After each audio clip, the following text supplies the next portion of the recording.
हंस किसका? प्राचीन काल की बात है। कपिलवस्तु नाम का एक बहुत संपन्न राज्य था। शुद्धोधन नाम के राजा वहां पर शासन करते थे। उनका एक पुत्र था जिसका नाम सिद्धार्थ था। सिद्धार्थ बचपन से ही दयालु और उदार थे। प्रातःकाल का समय था। जब सिद्धार्थ अपने महल के सामने बगीचे में टहल रहे थे, तभी अचानक एक हंस उनके सामने आकर गिरा। किसी ने उसे तीर मारा था। उसके घाव से खून बह रहा था। उसे देखते ही सिद्धार्थ का हृदय करुणा से भर गया। उन्होंने आगे बढ़कर हंस को गोद में उठा लिया।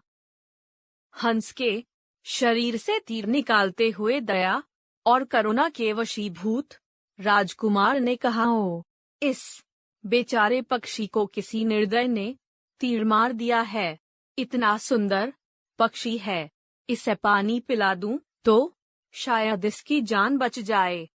यह सोचकर सिद्धार्थ जैसे ही उसे उठाकर ले गए और पानी पिलाने लगे, तभी उनका चचेरा भाई देवदत्त वहां आया।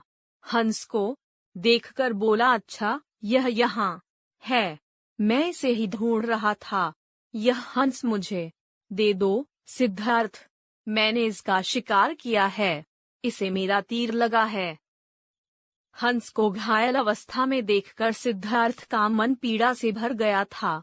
उन्होंने देवदत्त से पूछा, तुमने इस भोले पक्षी को तीर क्यों मारा? इसने तुम्हारा क्या बिगाड़ा था? देवदत्त अपनी बात पर अड़ा रहा। वह बोला, इसमें बिगाड़ने वाली क्या बात है? मैंने इसका शिकार किया है। शिकार करना क्या पाप है?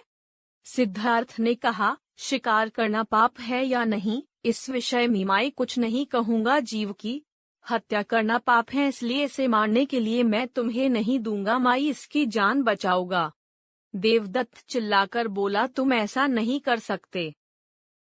यह मेरा शिकार है, तुम इसे नहीं ले सकते। सिद्धार्थ बोले, मैं इस बेचारे निर्दोष हंस को तुम्हें किसी भी दशा में नहीं दूंगा।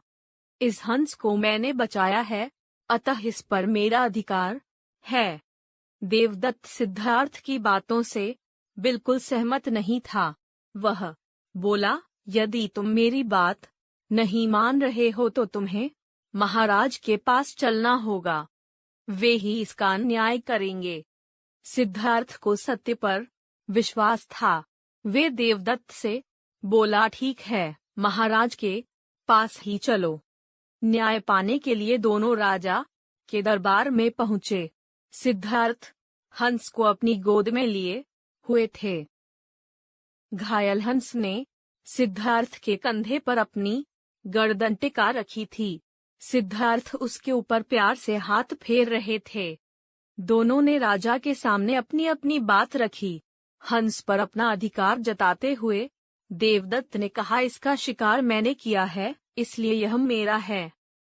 सिद्धार्थ ने अपनी दलील देते हुए कहा, मैंने इसे बचाया है, इसलिए इस पर मेरा अधिकार है। यह मुझे मिलना चाहिए। राजा ने थोड़ी देर सोचा और फिर कहा, इसका निर्णय हमें हंस पर ही छोड़ देना चाहिए। हंस को एक स्थान पर बैठाया गया। देवदत्त ने उसकी तरफ अपना हाथ फैलाकर कहा, ओ मेरे प्यारे हंस। हंस डर के मारे कांपने लगा। फिर सिद्धार्थ ने उसी तरह बुलाया। हंस उनकी गोद में आ गया। यह देखकर राजा ने कहा, मारने वाले से बचाने वाला बड़ा होता है, इसलिए इस हंस पर सिद्धार्थ का अधिकार है।